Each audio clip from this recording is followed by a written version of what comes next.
Hello everyone, welcome to the day 8 of our 2 marks series. तो काफ़ी बच्चों का रिप्लाई अच्छा आया 4 मार्क्स के जो मैंने क्वेश्चंस कल अपलोड करे थे। तो 4 मार्क के क्वेश्चंस मैं अभी लिख रही हूँ, तो आई होप कि कल मॉर्निंग में मैं 10-11 बजे के अराउंड अपलोड कर दूंगी। एंड मैं एक एमसीक्यू सेशन लेने का सोच रही हूँ, तो आप मेरे को ये बता देना कि जो एमसीक्यू का सेशन है वो मैं पीपीटी में ही लूँगी। अराउंड मैं ट्राई करूँगी कि जितने ज़्यादा मैं इंपॉर्टेंट एमसीक्यूज बना सकूँ। एंड बस मेरे को ये बता देना कि एमसीक्यू सेशन में लाइव लूँ या फिर रिकॉर्डेड वीडियो ही पोस्ट कर दूँ, ठीक है। तो चलो आज हम 2 मार्क्स ही करते हैं। 2 मार्क्स के क्वेश्चन मैंने लिख लिए थे, ये काफ़ी इंपॉर्टेंट क्वेश्चन है। एंड इसके बाद मैं देख लूँगी अगर कोई और 2 मार्क्स पेंडिंग है, वैसे ऑलमोस्ट सबको हो चुके हैं। तो अगर ज़रूरत पड़ी तो एक आधी वीडियो मैं और अपलोड कर दूंगी, ठीक है। तो सबसे पहला हमारा क्वेश्चन है इकोनॉमीज ऑफ स्केल। कई बार सिंपल भी पूछ लेते हैं कि इकोनॉमीज ऑफ स्केल होता क्या है, या फिर इसमें जो स्पेसिफिक टाइप्स है वो भी पूछ लेते हैं। इकोनॉमीज ऑफ स्केल का मतलब है बेनिफिट होना, कि जब एक फर्म है जो अपनी स्केल ऑफ प्रोडक्शन इंक्रीज करती है तो उसे क्या है कि कॉस्ट कम आनी शुरू हो जाती है। मींस जब वो प्रोडक्शन ज़्यादा शुरू कर देती है तो उसको लागत कम आनी शुरू हो जाती है। अब ये क्यों आती है? ये दो तरह की होती है, इंटरनल, एक्सटर्नल। इंटरनल है जो एक स्पेसिफिक फर्म को मिलती है। मीन सपोज की कपड़े का काम है, ठीक है। इंटरनल इंटरनल में सिर्फ मेरे को ही मिल रही है, ठीक है। एंड एक्सटर्नल में क्या है कि पूरी कपड़ा मार्केट को मिल रही है। अब इंटरनल इंटरनल में टाइप्स क्या है? सबसे पहले है टेक्निकल इकोनॉमीज। इसमें मैंने शॉर्ट में लिखे कि आपको कई बार ना स्पेसिफिकली भी पूछ लेते हैं कि what do mean by technical economies, what do mean by labour economies. तो टेक्निकल में क्या है, ये होती है possible due to the modern machine and superior techniques, कि आपने टेक्निक अच्छे लगा ली इसलिए आपको फायदा हो गया। लेबर इकोनॉमीज का मतलब है कि आप डिवीजन ऑफ लेबर कर दिया। अब डिवीजन ऑफ लेबर का क्या मतलब होता है? जैसे मान लो कि अगर आप इंटर आर्ट्स बैकग्राउंड या फिर कॉमर्स बैकग्राउंड से हैं तो आपकी इकोनॉमिक्स अच्छी है। अगर मैं आपको फिजिक्स करने के लिए बोल दूं तो आप उतने अच्छे से फिजिक्स नहीं कर पाओगे जितने अच्छे से आप इकोनॉमिक्स या फिर अकाउंट्स या फिर मैथ्स कर पाते हो, ठीक है। तो डिवीजन ऑफ लेबर का मतलब क्या है कि जो जिस तरीके से काम कर सकता है ना, उसको मैंने वही काम दे दिया सो दैट कि उसकी एफिशिएंसी इंक्रीज हो जाएगी। नेक्स्ट है हमारा अब थर्ड है हमारी मैनेजमेंट। अब वो कहते हैं कि अगर आपने मैनेजमेंट अच्छी कर दी, कॉम्पिटेंट मैनेजमेंट कर दी, उससे भी क्या है कि आपको बेनिफिट हो जाएगा। फोर्थ है फाइनेंशियल इकोनॉमीज। इसमें क्या है कि अगर आपको लोन मिल गया at the low rate of interest, इससे भी आपको बेनिफिट हो जाएगा। Economies of sale and purchase में आएगा कि आपने रॉ मटेरियल बल्क में ले लिया, आपको उन्होंने कम प्राइस दे दिया या फिर ट्रांसपोर्टेशन का खर्चा बच गया, उसमें भी फायदा है। एंड इकोनॉमीज ऑफ रिस्क, जो भी एंटरप्रेन्योर रिस्क लेते हैं, ज्यादा रिस्क लेने से क्या है कि हमें बेनिफिट भी होते हैं, नुकसान भी हो जाते हैं। वैसे वो कहते हैं कि bear greater risk to assure high profit, कि ज्यादा रिस्क लेने से ज्यादा प्रॉफिट हो जाता है। सॉरी।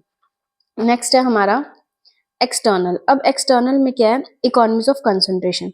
वो कहता है कि जब काफी इंडस्ट्रीज सेम ही एरिया में हो जाती है ना, तो cost of production facility share हो जाती हैं। फॉर एग्जांपल कि जैसे मान लो एक एरिया में 4-5 दुकानें इकट्ठी हैं, ठीक है।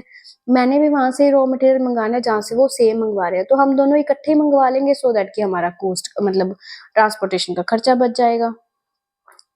इकोनॉमीज ऑफ इंफॉर्मेशन, सारी दुकानें इकट्ठी इकट्ठी हैं तो हमें टेक्नोलॉजी का क्या प्राइस चल रहा है, क्या मार्केट में डिमांड है, उसका पता चल जाएगा, तो बेनिफिट है। And economies of disintegration. Disintegration का मतलब है कि साथ साथ जुड़े हुए हैं, कि सपोज कि अगर मेरे सपोज कि मेरी शॉप है, मेरे पास सामान नहीं है, तो मैं अपने रेफरेंस पे किसी और के पास बेच दूंगी, ठीक है।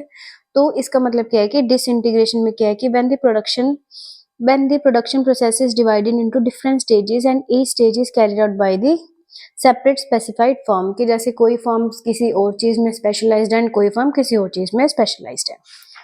नेक्स्ट है हमारी डिस इकोनॉमीज। डिस इकोनॉमीज का मतलब है नुकसान होना। When the average cost is begin to rise, जब एवरेज कॉस्ट बढ़नी शुरू हो जाती है, मतलब आपको खर्चा ज्यादा आना शुरू हो गया, नुकसान होने लग गया। अब ये भी दो तरीके से है, हमारा internal and our external.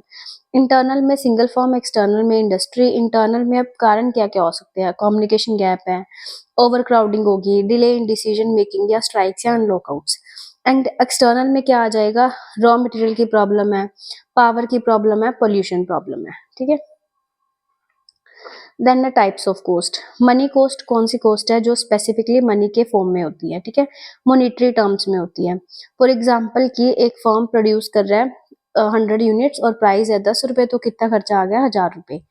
Real cost होती है कोई भी पेन, डिस्कम्फर्ट या फिर डिसयूटिलिटी। जैसे कि मान लो सपोज कि जिनका सब डॉक्टर है, मान लो, ठीक है, डॉक्टर को कभी भी इमरजेंसी आ सकती है, उसको डिस्कम्फर्ट होता है, या फिर सपोज जिनका सब्जी का काम होता है उनको सुबह जल्दी उठना पड़ता है, तो उनके लिए डिस्कम्फर्ट है ना, पेन एंड सफरिंग्स है, इनको हम किस में इंक्लूड करते हैं, हमारी रियल कॉस्ट में।